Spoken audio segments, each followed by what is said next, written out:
So apparently we can't scarf up $5 billion to help keep our borders from being overrun.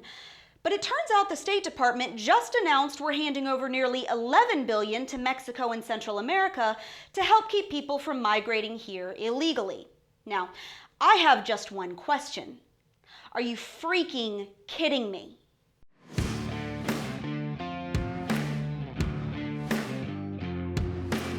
Hey guys, welcome back to MRC-TV's Reality Check. I'm Brittany Hughes. Now, while coming up with $5 billion out of a $3 trillion budget to put toward a border wall and secure our own country is apparently too much to ask, the federal government did just manage to scrounge up a whopping $10.6 billion, most of it via American taxpayer dollars, of course, to fork over to Central America and Mexico in foreign aid and investment, all to try to keep people from coming here. The AP reported Tuesday that the U.S. government has pledged $5.8 billion in aid for government and economic development in Central America and another $4.8 billion in development aid for southern Mexico. The money is made up of both public and private dollars, but most of it is coming from your pocket. And by the way, this is on top of the nearly $600 million that we've already sent these countries since 2001. The ongoing plan, although it's never worked before, is to try to strengthen job opportunities and economies in Latin American countries like Honduras, Guatemala, and El Salvador so that their people won't have to migrate illegally to the United States.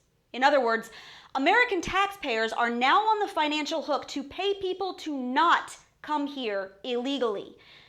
Of course, the recently elected Mexican president was all too happy about this plan, saying, quote, "I have a dream that I want to see become a reality, that nobody will want to go work in the United States." Thanks to our wallets, of course. Oh, and it gets better.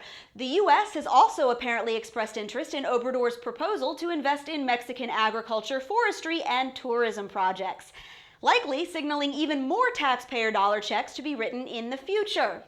But when it comes to Mexico's part, the AP reports, quote, "It was unclear if Mexico would give anything in return." Of course, that's not stopping them from asking for our money, though. In fact, the AP reports that the Mexican Foreign Relations Secretary says they need even more U.S. investment for Central America's Alliance for Prosperity program. He figures about $25 billion should do it. Now, the same week that the State Department announced the billions in funding going to Central America, Democrats again shut down Trump's proposed $5 billion toward a border wall to help stop illegal immigration here, complaining that it was a waste of taxpayer money. So now let's just get this straight.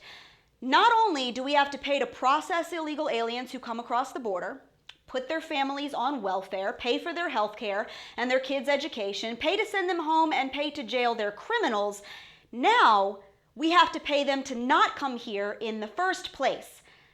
Also, just to remind everyone, there are about 2.5 million American children who are currently homeless in the United States.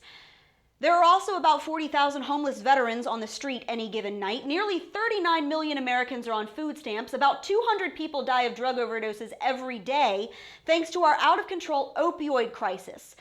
We're $21 trillion in debt and climbing, and our infrastructure is falling apart. But apparently, we can find nearly $11 billion of our hard-earned money to help people in Central America get jobs because their own crap-hole governments can't be bothered.